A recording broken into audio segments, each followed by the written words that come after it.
we were all on board, I think, with the idea that it was not going to be Jill Stein topping the ticket this time around. And it was, Dr. West's choice to leave the Green Party that kind of led to this situation. So for all of those reasons, it's very frustrating. Margaret, one thing that you mentioned also raised this question for me. You mentioned that you had run for office and that it was challenging and they didn't make it past the primary. But one of the ironies of this, what I'm going to call the George Takei argument, is, okay, if Green Party candidates aren't as successful as we'd like them to be, how much of that is precisely because they don't have the kind of funding that could come from a national presidential candidate getting federal matching funds, for instance? I mean, tell me a little bit about what you went up against and what perhaps you've observed in other Green Party candidacies that have been trying to break through in states like New Jersey or elsewhere. Well, that's a great question. I hate to, I guess, be this obvious with things, but money wins elections, and you simply cannot win in our system without some funding. In my case, so Seattle is pretty good in terms of restricting how much money can be spent by each candidate. So it doesn't allow the very wealthy candidates to simply spend it with unlimited funds. Nevertheless, my opponents both outspent me by $200,000 apiece. So I was really behind to start with. And there was an incumbent also running for the seat, a Democrat here in Seattle. So the seats in Seattle City Council are nonpartisan races. So people don't list their parties, but you can say you prefer such.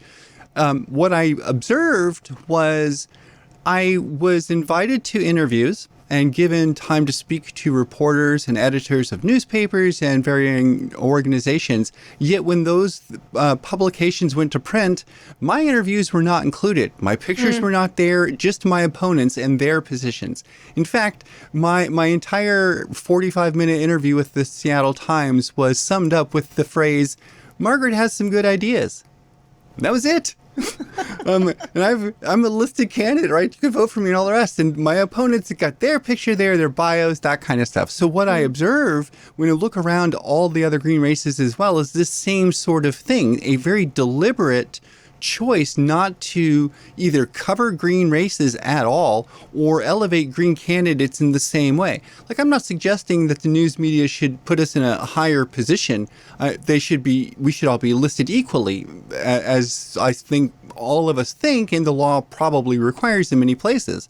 Nevertheless, the practical reality of it is that reporters and editors get to make these decisions either on the fly or in the editorial room, and you have no idea until a week later there's the article published and it's both of your opponents and not you, and no one will tell you why.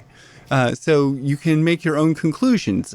Now, I think that I want to kind of actually circle back all the way to a question you asked earlier, and then Craig sort of touched on it a bit, which is this idea of wasting sweat equity. So you had mentioned RFK dropping out and now endorsing Trump. And of course, I saw in the news article as well that one of the reasons that RFK had decided to do that was because the Trump administration promised him a job. Well, I also read the week before that he did the same thing with Harris and Walz. So like, hey, I'll drop out and support y'all. So for me, that is just a very mercenary position. He doesn't really care if it's Trump or Harris, regardless, he just wants an administration position.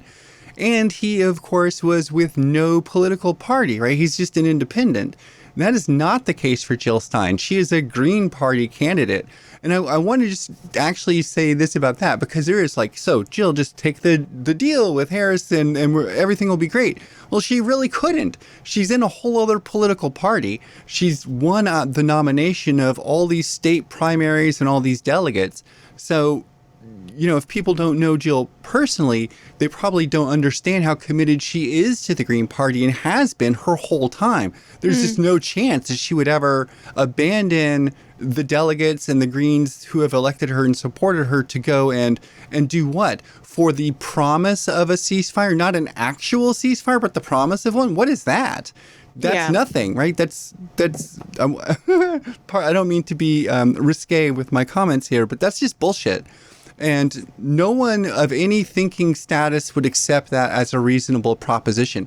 The fact that it's pushed to us as if we should consider this in a serious manner indicates to me that the collective Democratic Party and apparatus understands the Jill Stein campaign is radically revolutionary and is not just offering like the Green Party platform, which obviously I'm going to point at things around me like social justice and Medicare for all, stuff like that, which we all want. But their campaign is taking a very direct, pointed approach to the genocide in Gaza. And I think most Americans right now are galvanizing around that conflict. You're either very much against it or weirdly very partisan for it. And those partisan supporters of this conflict, I want to look at them directly. We're on a podcast, but nevertheless, pretend you can imagine me looking into your soul. You need to fix your hearts. If killing these kids and stuff isn't the red line for you, what is?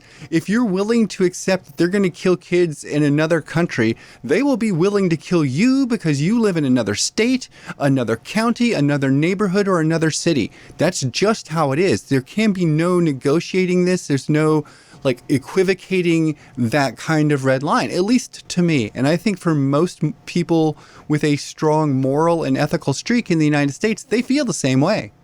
I think what was so interesting in some ways about the DNC is that they were seemingly trying to thread that needle and equivocate in exactly the way that you're describing is so unethical and difficult to do. I alluded earlier to Kamala Harris's niece wearing this Democrats for Palestine pen and posting it to her social media. And there is a camp that wants to look at that and says, oh, this is evidence. It's like a wink and a nod that behind the scenes, Kamala Harris really can't say that she's an anti-imperialist, but she is. Similarly, when Ella Imhoff, Doug Imhoff's daughter, didn't clap during one line of the DNC where Kamala Harris says something like, we're going to have the most lethal military in the world, that is evidence that, oh yeah, the millennials in the household, the Gen Z in the Harris household are going to pull her to the left on this issue. And this is going to be our toehold in to the Harris administration.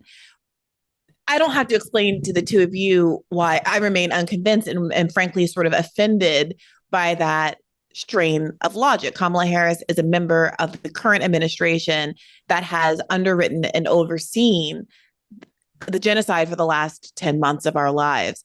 And the idea that we're supposed to be reading the tea leaves of Instagram story for foreign policy indicators is disgusting. But I also feel like, Margaret, you alluded to, and correct me if I'm wrong, you alluded to this idea that Jill Stein should drop out if she were able to get some concrete concession. Concrete is stretching it, but at least some verbal affirmation that there would be a ceasefire, that she supports a permanent ceasefire.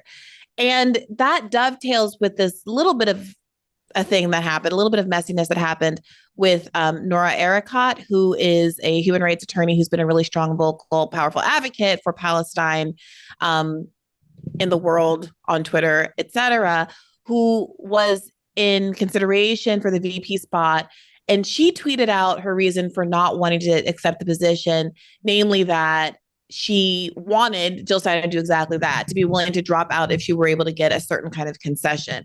And I wondered if you could speak to that a little bit more pointedly. You know, why is that not what the Green Party as a party is set up to do? Well, I did see that tweet, and I actually commented on it as well, because she alluded to the fact that this was a potential deal with the Green Party itself, which was not the case. This was a discussion between her and the Stein campaign. So that was completely a campaign thing. And I think that the campaign made the correct decision. The idea that... and this is of course me speaking on behalf of the campaign. I don't know if this is their thought, but as a Green, I hope that they're generally in line with this.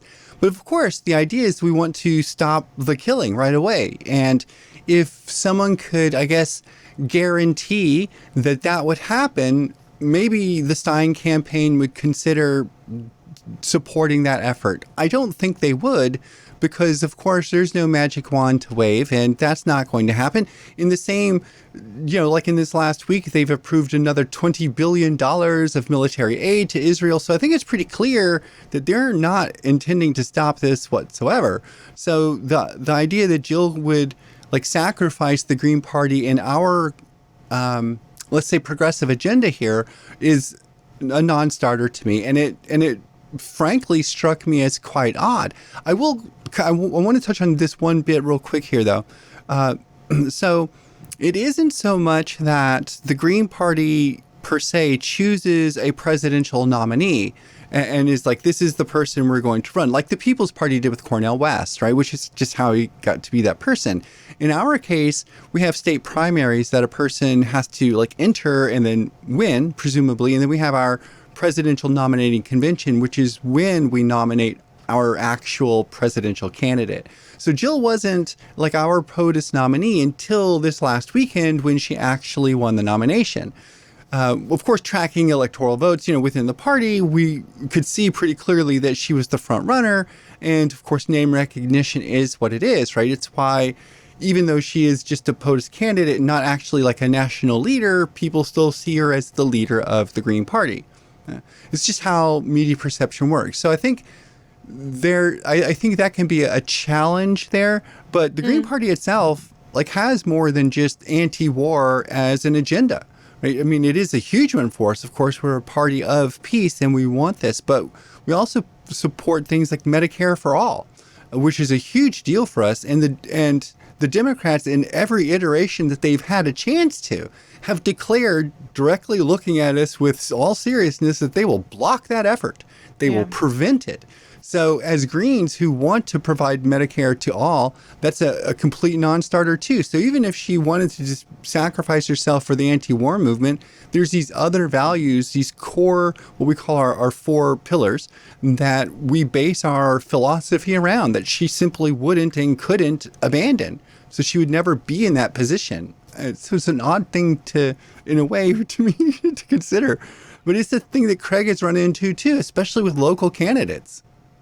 Yeah, before I pivot to the local stuff, let's talk about the overarching. And yes, there's a lot of people not aware how the Green Party functions. We run parallel with the presidential candidates.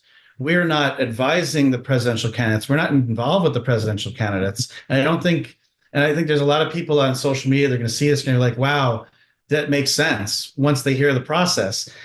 As a party that is a vehicle to be on 50 plus state ballots and U.S. territories, we're trying to represent everyone. So we need to make sure that we're putting the interests of everyone first as a collective. So every cycle we change and amend a lot of our platform. And we have a presidential nominating convention and a committee that would go through and actually change to make sure that we tighten up things from last cycle. We're not perfect. We're all volunteers here. So we try to do the best we can in terms of making sure that we're not running vanity projects or candidates that are literally just going to campaign in one or two or three states. They're literally campaigning to earn access to matching funds to then represent the party overall. And I think that's where there was a little disconnect with, obviously, Dr. West. And I wish we had better internal conversations, and part of me wishes we could have that conversation. But even myself as a steering committee member, I'm not allowed to be involved with that.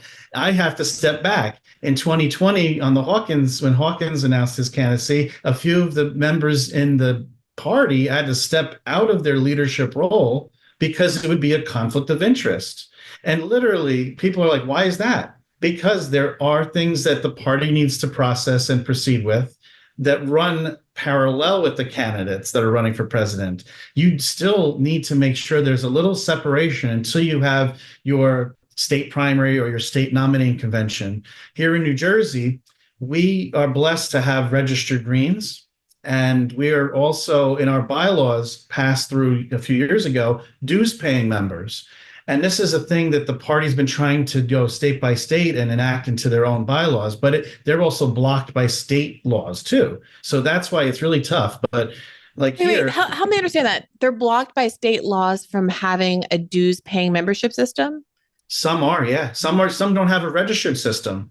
And that's where some of the candidates that ran for president, it's tough to track some of their registered Greens because there's no registration process allowed in some of these states. So they went by their FEC donations. And that's where we were trying to figure out how to learn. And we're going to learn again from this cycle, and we're going to be better next cycle too.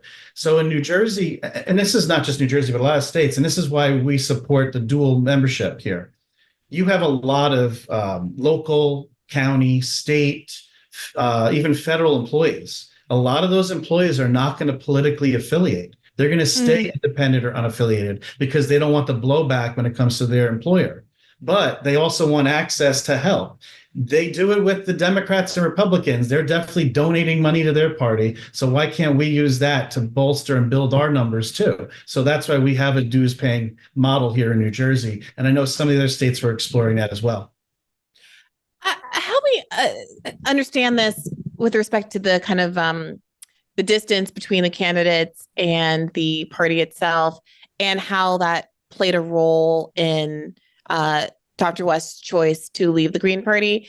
You know, I've spoken to both Dr. West and Dr. Stein about this. I think Dr. Stein, to her credit, has wanted to kind of keep above it all and have a kind of a generous framing that's not so antagonistic. Dr. West has alluded to certain kinds of problems that he had with the Green Party, alluding to the idea that the party wanted too much control over his campaign or didn't like the way that he was framing issues in terms of a racial justice framework. These are things that he said on my show and elsewhere.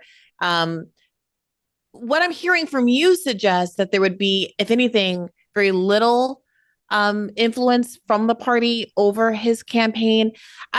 Given that you're not, the candidate Jill Stein, who has to kind of maybe stay above some of this, I wonder if you can provide any more insight into what you think happened there with his choice to ultimately leave the Greens. I can actually provide some insight into that, I think. So I think from the jump, I want to say that clearly we should take Dr. West at face value for what he says the problems that he experienced were. If he thought that, those were things that he was going to encounter, i.e. National party control over his campaign, then those are legitimate concerns. I don't think they're very well founded because the National Party doesn't have control over political campaigns, but he would not really know that because he wasn't a Green Party member and was coming into it sort of, I think, unprepared for the reality of an electoral party. The People's Party wants to be one but isn't, so they could simply say to him, you're going to be our POTUS candidate. Whereas for us, we said to him, okay, you'll be one of 5 people running to win our nomination. And, I think that at a certain point, there is a calculus made to, like, what is the outcome of my candidacy? Do I win? Do I lose? If I win, what happens? If I lose, what happens? And I think that in the idea of, like, advancing the sort of left perspective that Dr. West has advocated for, he made the calculation that pursuing an independent campaign would more easily help him do so. I disagree because, the impact of independent campaigns is negligible in the long term. They do make an impact in the short term. I think one of the things we always hear about too, of course, is like this idea of third parties being spoiler candidates in some way. And then always talking about the Green Party, Ralph Nader, 2000, blah, blah, blah, all this kind of junk, right? Well, this is a curious historical anomaly to me, because if we look back at independent candidates who ran on the left and had big impacts, arguably the biggest impact in recent electoral history, like in the last 100 years, was Ross Perot. He gathered about 19% of the vote, and that split the Republican vote, and it's why George Bush Sr. lost his second term, and it's why Bill Clinton won his first term. Yet that is not brought up by the liberals as, a bad example of splitting the vote. So when it goes their way, they're pretty okay with that. But there's an inherent flaw in the argument of splitting the vote, and there's 2 of them. One is the implication that my vote is owed to somebody based on either my demographics or historic voting patterns or my demography, whatever it might be. And that is a invalid assumption. And number two, the idea that, sort of going back to this other thing that you were talking about earlier, like, well, Greens aren't running at local levels, and, you know, I do support the Green Party, but you only do this election every 4 years. And then they'll bring up things like, well, if we had ranked choice voting, that would solve the problem. Then we could actually rank Greens and things. And I think that, and I don't mean any disrespect to the previous guests who've come on to talk about ranked choice voting, but I don't think most of them have explained it very well, or why it would work and how it would work in the United States. Ranked choice voting is a form of voting, but it's a form of proportional representation, which is not what we have in the United States at the moment. We have a winner-take-all system, right? First two go through, and then one winner represents all the constituents in a district. Under a proportional representation system, let's say there are 6 seats in a district and one party wins 3, you would expect them to have half of the seats allocated to their party, where the rest of the people in that district would be able to also have representation. This is a very good thing. This is what we strive for, both, I think, as a polity in general in the United States, the idea of a vast one-person vote goes to the president, this very open situation where we do away with the Electoral College and it's a direct vote for the president is very appealing. Maybe we couldn't do that when they created the system because we all had to ride on horses everywhere. But now we have the internet and we can go faster. So we can do things in a different way. And I think that when we get into this position of doing things in a different way, and we, being the Greens, want to do things in a different way, but which is left. And in the United States, what looks left is something which to the rest of the world looks very central or centrist, right? Like the idea of Medicare for all, I'm going to kind of hit that one a bunch, but that is such a fundamental concept in most of the world that for them to look at us and see we collectively Americans talk about as this sort of like leftist idea or socialist thing is really bizarre. It is strange, and we can easily afford Medicare for all, right? And that's a very good position, but it's not particularly left. It's just how it's framed in the United States. Yeah. Hey YouTube, thanks for watching. Just a reminder that this is a podcast. You can catch an extra premium episode every Monday for $5 a month at patreon.com/badfaithpodcast. That's patreon.com/badfaithpodcast for $5 a month, an extra episode every week. Additionally, please do consider liking this video, subscribing to this channel. It helps us out. It helps independent media beat the algorithm. We appreciate you. And as always, keep the faith.